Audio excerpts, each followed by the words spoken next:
alone in the dark. Don't mourn too soon.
All right, we have Jacob Wallace with us today. You might know him from TikTok, Instagram, Bandcamp. Dan, every time I open TikTok, which isn't that often, but every time I do, you're doing some insane thing. And I love your approach to music. You just seem to be an infinite well of interesting ideas. Yeah, so tell us about yourself. I literally, just so the viewers know, I don't know anything about you. I just love your stuff. We've never talked before, so this is the beginning of our conversation. Uh, yeah, first, thanks for having me here. I've been watching your channel and a big fan since a friend of mine sent me a video of yours a few years ago. Oh, I had Uh, no idea. That's cool. yeah, yeah.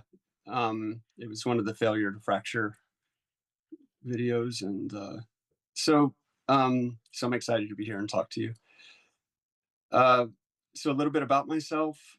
I guess musically speaking, I started learning guitar when I was 14, like right around my 14th birthday, and I got super into it, became super obsessed, and did that for about 2.5 years.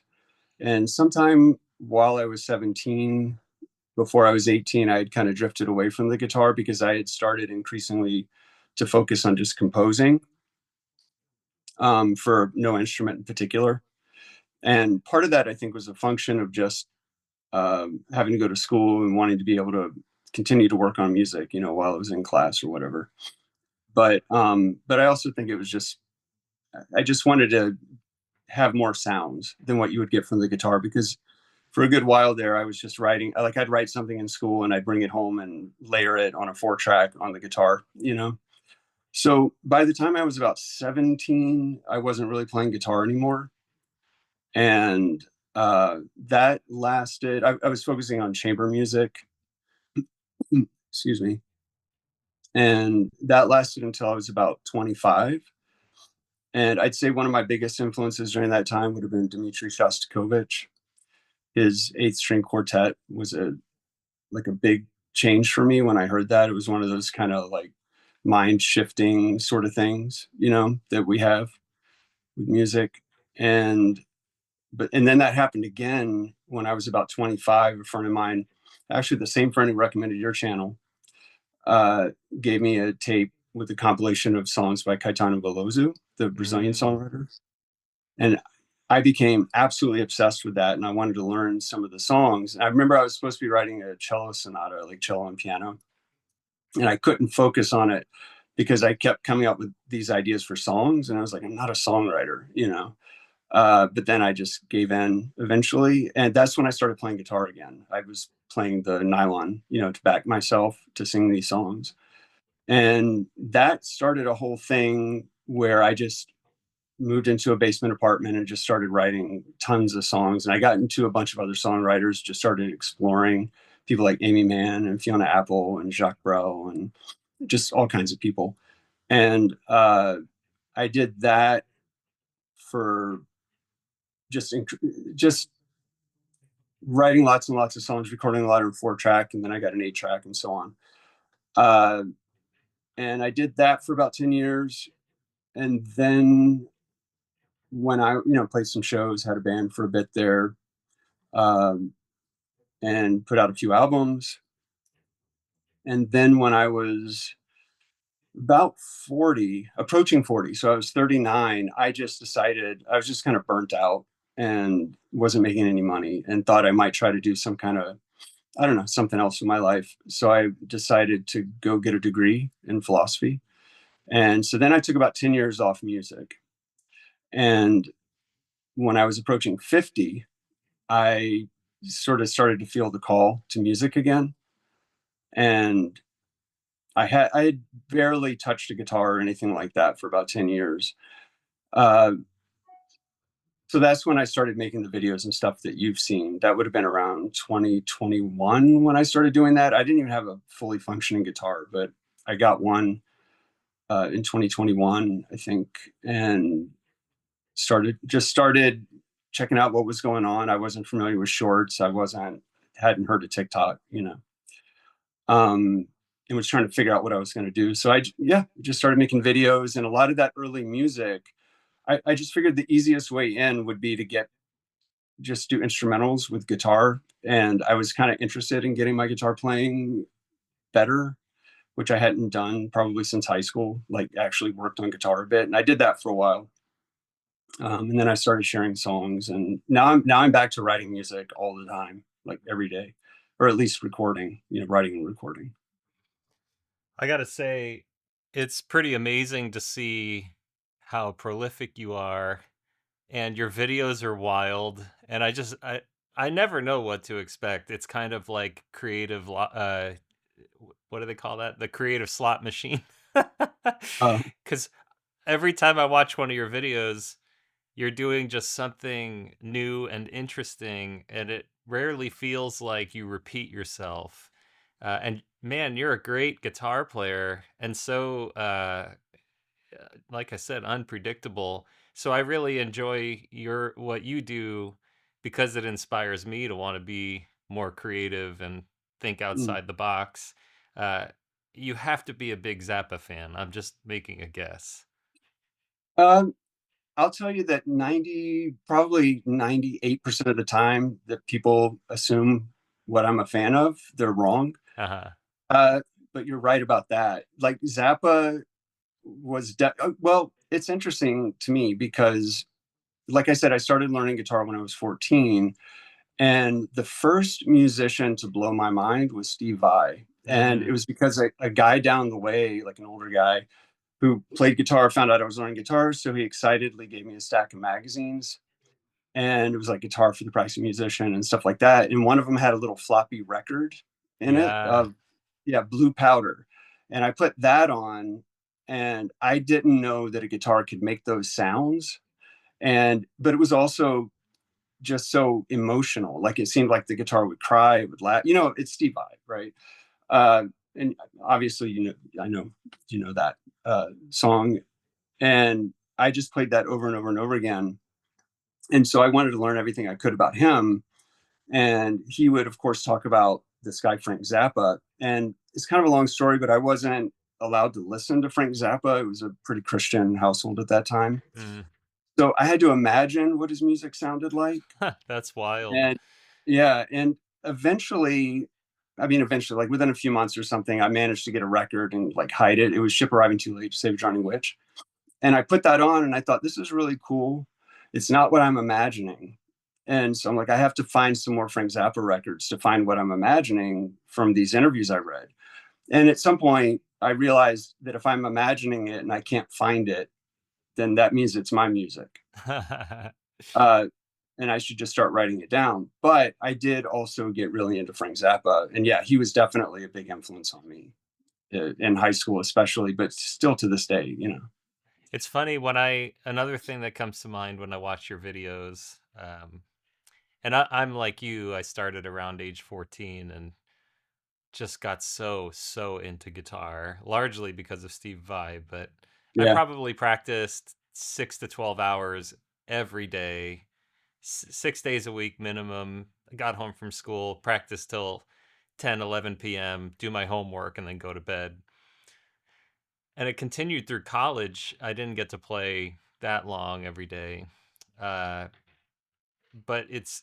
you remind me of the few other people that I got to know in high school who were also obsessed with the guitar. I feel like watching your videos just brings me back to a time where I was young, the guitar was the only thing that mattered, and I knew just Mm-hmm. a couple of other people who just that's all we did, and it's like this whole universe unto itself. Mm-hmm. So obviously you're not 40, and I think you said you're not 50 anymore. No, I'm 52. I'm 52. Okay, so how do you rediscover that? Because I think it's pretty easy to lose touch with sort of the wonder after several decades. You mean for guitar or just Yeah, music? yeah. Well, I think for guitar, because I watch you playing, and even your posture is like, this is a guy who just plays guitar all the time, and I love it. Oh, yeah. I don't know. I think for me, it was definitely those first few years, like you said, in high school, where that was like everything. And of course, we didn't have the internet. So, it was a lot of rewinding of tapes and, of course, using Guitar Magazine, getting the tab out of that and everything. Um, but like I said, I drifted away from it when I Mhm. was 17. So I didn't play that much at all between like 17 and 25. Maybe picked it up a couple of times. Excuse me. I would have to dust it off and put new strings on it, Mhm. because something might come up. Like I once wrote a piece for electric guitar and cello, and I probably should have hired someone else to play it, but I decided to do the performance. So I had to like get warmed up again and everything. It was pretty challenging, but aside from that, and I did, anyway, I did a couple little things here and there, but for the most part, I didn't really play that much. And then that's also true throughout almost all my 40s. I barely picked up a guitar. So like in terms of rediscovering it, I honestly don't know. I think it just, you know, I haven't thought about it, but maybe this is right, or maybe I'm just saying something that feels right in the moment. But maybe it's because I was getting back into music, and it's sort of like this thing of being, just sound kind of cheesy, reborn or something. So I'm starting back where I know how to start, which Yeah. is the thing that like is the fundamental thing from how I approach stuff. Like even how I voice stuff on the keyboard. I You notice I've been like one of the things, I don't know if you'll use this video, but one of them it's something I've been doing quite a bit lately, which is doubling guitar and piano. Mm-hmm. But that stuff I write on guitar. And I actually, a lot of people like to take the voicings from piano and try to do them on guitar, which I understand, like, and that's cool. But for me, I actually like the voicings on the guitar, and I like doing those on piano. I think they sound cool on piano. Um, but yeah, so I think that answers the question. It's just, it was a way to get back into music for me. Recently, I haven't been playing guitar as much, but it is something that's always in my mind. Yeah. And I always, and I also still have the thing that I assume so many people have, which is like, I'm just not nearly good enough. And like, Yeah. it's just frustrating because I always want to play stuff I can't play. And with the videos that I make, a lot of that stuff is not written on guitar. It's written just the way I used to write would be just pen and paper. Yeah. And then I would have to figure out fingerings and stuff. Um, Except for like maybe the absolute hardest. Like if something's really fast, then I probably said just do a fast thing here because it's Yeah. just going to be way too hard if it's like 16th note triplets or something at a. Um, but aside from that, um, I can't remember where I was going with all that. That's okay. Yeah, it's a lot of I was frustration.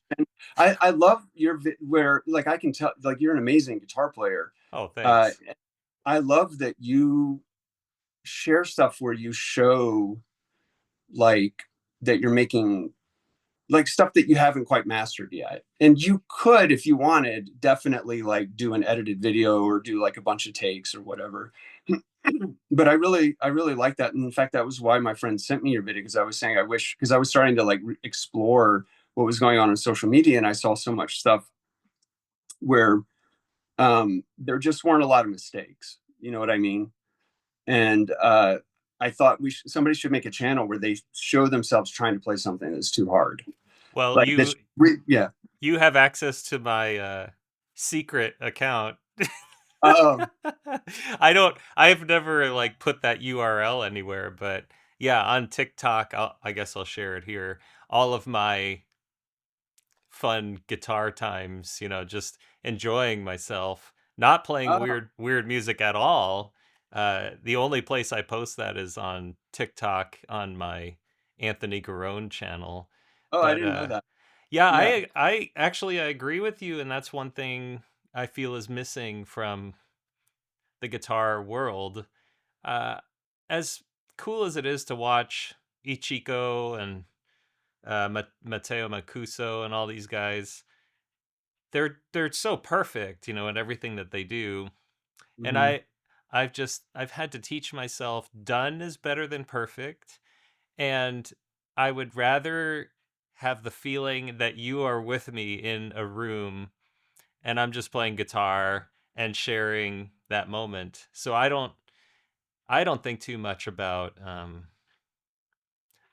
perfection. I think much more about realistic having fun. I'd rather be laughing and playing guitar than I spent hours, years and years and hours hating myself for missing a sextuplet run or something, one Yeah. note that nobody could hear.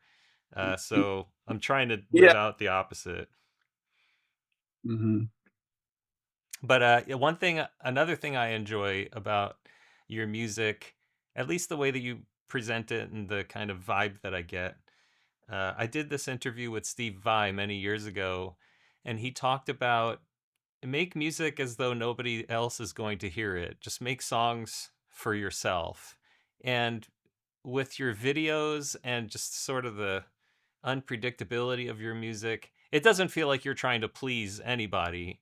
And in a sense, like make weird music, you're kind of like you and people like Michael Manring are to me sort of the emblematic heroes of that motto, because it's like here's a person who's just it's clear he just loves doing this, and that's what it's about. Mm. That's it's fantastic. Thanks. Uh, yeah, I think yeah, I don't really have anything to add to that except that it for me personally, I go into like I guess it's a flow Mm. state kind of thing, and I very much work obsessively and kind of alone, and I'll yeah. Sorry, There's I'm nothing not. to apologize for. I think it's just it's self-evident, you know, like when you watch a guy like Tim Henson playing something to perfection, or who's the guy with, he's like an Asian guy with a thin goatee. Not Mateo, is it Mateo? No. um Long hair. He's played with the Mateus Steve Anti or something. Asato. Brazilian? Is he Brazilian? I'm not sure. Yeah, whatever he is. Uh I watch some of these guys and I'm like, wow, it's incredible. You know? And that's a wonderful thing as it is. But with your music, I don't feel like you're trying to present perfection. Your vibe is like, this is the kind of music I want to hear. This is the kind of music I want to make. And your videos are fun and interesting. So yeah, I love all of it. So thank you for doing what you're doing. That's really, Oh, for me, the point of this interview, to just say thanks and show the oh, world, kind of stuff yeah. you do. Thank you. And I will say one thing that is definitely not a goal of mine is to impress people. Yeah. I'm not trying to like I personally I feel like if someone wants to watch good guitar playing, like really amazing, they like they can go watch the people you named, or Guthrie Govan or whoever. But yeah, for me, it's really just about making the music I want to hear. And then a lot of the clips, the earlier clips I did, I wrote the music for the clip. Like there was one that you played right at the beginning, at least for what we're doing right here. And there are two versions of it. There's a version with this really chaotic intro with really kind of fast guitar. And then there's a version without. You played the version without. It's the one that where it transitions and all of a sudden it's all these bell sounds. Uh, but with those, they started out as just kind of clips I could make doing something on guitar, and I was kind of getting back into music. And some of those I'm sort of writing them as I go along. I'm Mm. writing them. You're watching me put it together with some of the earliest ones because I thought this is just going to be a minute, and then I added more and I added more, and I wasn't exactly sure what it was going to do. And I said, here, I put a guitar solo. But with a lot of those, what I'm getting at is the second half of those songs. And there's another one like this where I kind of fly over a roof at one point. The second half of those hardly has any guitar in it at all. Mm. The rest of the song will just be just whatever. It's kind of what you're saying. It's just whatever I feel like the song is telling me. And then some of them will just end up stripping away a lot of what's going on, and I'll just end up putting a vocal with a lyric, Mm. and probably most of my stuff is like that. It's songs with, in fact, it's interesting because the the stuff of mine that does absolutely the best in terms of streaming and stuff like that, and even plays and likes on Instagram or what have you, all of that's the stuff that does by far many times over the best doesn't really have guitar in it, Hmm. or any noticeable guitar, and it's songs where I'm singing. But there's this whole other, it's almost like two audiences. Then there's this other audience that is into the kind of prog stuff. And occasionally somebody will go, wait a minute, this is the same person. Yeah. I didn't realize I was listening to the same person with both of these because the videos, like it might not be obvious because my hair might be really different or whatever. um, so that's been a challenge in terms of trying to have a career at music, which I definitely don't, you know, Yeah. But you've got just, 18,000 followers on Instagram, and that's no joke. And well, people certainly seem to resonate with your music. So, cool. Yeah. A couple months ago, excuse me, a couple of months ago, I had like 2,000, and I shared a video. It's one of the ones where I'm singing. It's a very short clip. It's about 17 seconds. I wanted to try that. I'll share a 17-second clip, but I had shared it a bunch of times before. And I thought I'm going to share it one more time and I was like, I can't. I just shared it 5 days ago or whatever. Um, Actually, no, it was the fireworks one. It was the one, I don't know if you saw, but Rick Beato shared one of my videos on his. Hmm, He played one on his no. channel, and that one, it's actually that one. That's a guitar video for this thing called Fireworks Interlude Number One. But it was the same deal. It was like five. I had shared it 3 to 5 days earlier, and I was like, I can't share this again. I've shared it so many times, but I did. I just kind of closed my eyes and hit, upload, and for some reason that one, and then a few days later the one I was just talking about, the 17 seconds where I'm singing, those two for some reason all of a sudden just for me like blew up for me, Huh. like not million, like maybe 200,000 plays, uh and then so I went from 2,000 followers to about 18,000 or whatever in like a handful of weeks. That's wild. Yeah, just fairly recently. That was in January, or Well, no, December, that I uploaded those. Yeah, but it's just I had shared them so many times before where they'd get like, I mean, 35 likes, yeah. and now one of them has like over 20,000 likes, and I've shared them again, and it was one of the subsequent ones, I think. Anyway, whatever. I don't remember exactly, but then like Rick Beato ended up sharing it, and all these other people saw it, and Huh. uh, just kind of wild though, just like re-sharing stuff. I just decided to start doing that and made a difference. Yeah, I think that's, I mean, not to get into content strategy, which is what I do for a Yeah, living. yeah. But yeah, I mean, the lifetime of a post is usually less than 24 hours. Hmm. So 35 likes is pretty good in the first place. I try to I have this tendency to want to stay under the radar, and Mm. I sort of rebel against popularity. Like when I see numbers going up, I'm like, ah, it's nice, but also like I started it just for me and to connect with people like you, and that's great. But yeah, like uh, I wouldn't know what to do if Rick Beato shared anything that I did or knew anything about make weird Oh, music. um, But that's really cool that happened to you and that it had such a great, a great response. thanks. Um, that's interesting. Are you worried that if you get a lot of views, it'll start to influence what you do, or is it that a lot of people end up like I have noticed, on like when you started doing, which I think are awesome, the playlists of the weird, Mhm. like weird stuff. Also, I still need to check out your Gentle Giant playlist because that's someone people keep mentioning to me that I have never really delved into. Yeah. So I have that bookmarked. I am going to listen to that a Cool. couple times. But yeah, I have noticed. I kind of I admire how you deal with some of the comments from people who aren't what do you call them, like flyby commenters or Drive drive by. by? Yeah. Yeah. Yeah. Uh, that's one of the downsides to starting to get a lot of plays. It is. It is. Some of the comments are a little bit like, what? Yeah. But Yeah, there's a lot of submental people out there. So I just I'm glad for the numbers so that the more people that follow the channel, the more they hear about people like you. Uh and if I can get more people talking about interesting music, that's really all I care about.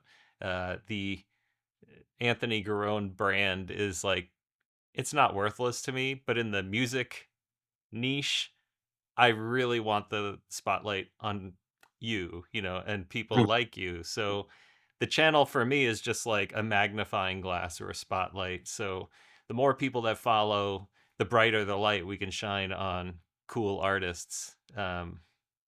But there is the part of me that's like, man, if you actually went in on doing this, and I see you and I see numbers, I see good numbers on your channel, like and Father Hyacinth Marie Cordell, the drummer priest. I've known him for many oh, years. In oh, in really? just a few months, he went from 0 to 130,000 followers, and it's incredible. It's wonderful. So yeah, I'm glad that there are so many people online watching and listening to interesting music, and that's really the number one goal. All right, Hmm. I'm gonna wrap up. because I think I've done a little more navel gazing than I ever try to do publicly. Especially, I want this to be about you. So the URLs for Dan's Bandcamp and Instagram and TikTok will be on the screen while I watch some more videos. Dan, thank you so much for being here and sharing your art with the world. Thank you. I'm really grateful to have this opportunity to talk to you on That's your channel. awesome. Just Thank in you. general, I've enjoyed so much of what you've done. It's cool to meet you. Awesome. Well, hope we keep talking. Yep. All right. Thanks a lot, Dan. Thanks. Let's check Bye-bye. out some more of your music. Go ahead, take it away. We will all end in the same place. I will say to you, hope you had fun. Hurry up, the damage is done. If you see me there, through my broken stair, waiting for the world to give me back the air it won't share. Turn around and get away from there.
When our skin is to skin and our time's running thin. Yes, we've seen it all happen before. All before. Before you and all your lords. Is it light? Is it night? Is it all these things combined? God only knows what will become. Now that your time is done and gone, today is a new day. Seen it before. When our skin is still skin and our time's running thin. Yes, we've seen it all happen before. When God only knows. That's awesome.